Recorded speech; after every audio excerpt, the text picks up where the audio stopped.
Dans les terres brûlées par le soleil, là où serpente le fleuve Niger, s'est élevé l'un des plus puissants empires de l'Afrique noire.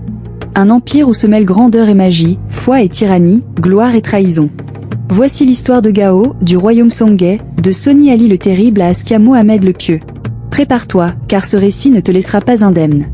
L'histoire du peuple Songhay, c'est d'abord celle d'une terre bénie par le fleuve Niger, entre le Mali, le Niger actuel et le nord du Bénin. Un peuple fier, enraciné dans les traditions, mais aussi assoiffé de puissance et de savoir réparti aujourd'hui entre plusieurs pays d'Afrique de l'Ouest, les Songhay furent jadis les bâtisseurs d'un empire redouté et admiré. À l'origine, ils n'étaient qu'une petite tribu, peut-être descendante des Soninké, ou venue du Tchad. Ils vécurent à Gao, ville double selon les chroniqueurs arabes, entre commerçants musulmans et peuples païens peu à peu, leur langue, le Song. Les Songhaïs vivaient autour de la région de Gao, une zone riche en culture, en commerce et en contact. Dès le 9e siècle, la ville de Gao rayonnait déjà comme un centre économique majeur. Des caravanes chargées de sel, d'or et de tissus y faisaient halte, mêlant les langues, les cultures et les croyances.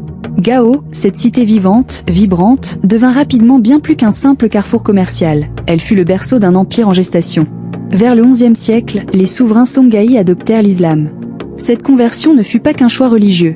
Elle scella leur lien avec le monde musulman, favorisant l'arrivée de lettrés, de commerçants et d'artisans. Gao devint un pont entre l'Afrique noire et le Maghreb, entre les savanes du Sahel et les dunes du Sahara. Mais la véritable ascension de Songhaï débuta avec un homme, Soni Ali. Soni Ali, parfois décrit comme tyrannique par les chroniqueurs arabes, fut aussi un conquérant redoutable. Il sut forger une armée disciplinée, capable de naviguer sur le fleuve comme de marcher sur les terres brûlantes. Il imposa son autorité sur Tombouctou, Djenné et de nombreux autres centres stratégiques.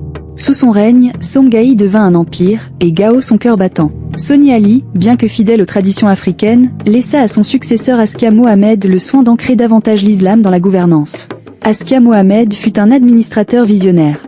Il organisa l'empire en province, nomma des gouverneurs, établit des systèmes de taxation et favorisa l'éducation islamique.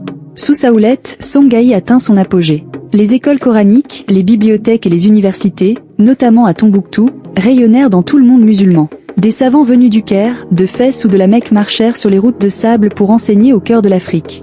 L'histoire commence bien avant son apogée, avec des peuples pêcheurs et commerçants, établis sur les rives du fleuve. Gao, cité stratégique, devint bientôt un centre commercial florissant, attirant caravanes et marchandises venues du nord du désert et du sud forestier. Le commerce du sel, de l'or et des esclaves y battait son plein.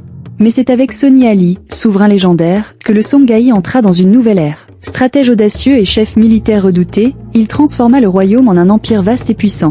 Il conquit Tombouctou, Djenné, et étendit son autorité sur les principales routes commerciales de l'Ouest africain. Sa politique était à la fois de fer et de feu, tolérant